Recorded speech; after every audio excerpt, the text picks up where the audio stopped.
Pourquoi aurait-on le droit de se moquer du prophète dans Charlie Hebdo et pas des Juifs sur Et scène? du pape. Attendez, on est bien d'accord. Attendez. Si Dieudonné se moquait d'Abraham, de Moïse ou du bégaiement d'Aaron, évidemment, aucune interdiction n'aurait jamais frappé son spectacle.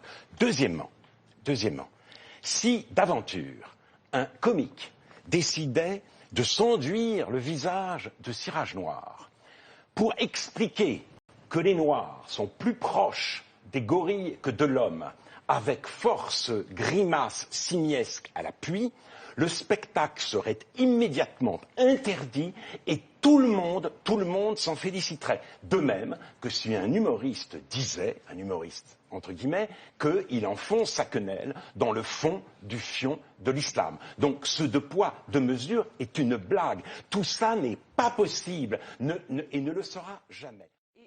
J'ajouterais autre chose. Sur le deux poids, deux mesures, Alain Fukuoko disait tout à l'heure, si un humoriste grimé en noir faisait des gestes indélicats, il serait condamné. Pendant des années, j'ai le souvenir d'avoir entendu dans mon enfance des humoristes qui faisaient ça, ils n'étaient pas critiqués par personne. C'est vrai, tu as raison.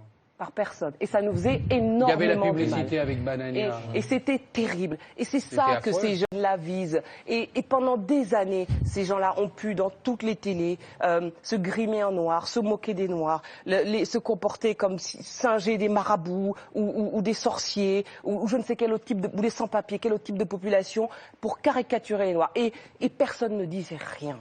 Et donc, il y a un refoulé qui remonte par rapport à ça. Je ne dis pas ça pour justifier, je dis juste cela pour expliquer l'amertume de certains. Et je pense que ça met un terme à cette partie de l'émission où je voudrais qu'on parle de la liberté d'expression. Vous avez commencé à aborder plusieurs fois la question.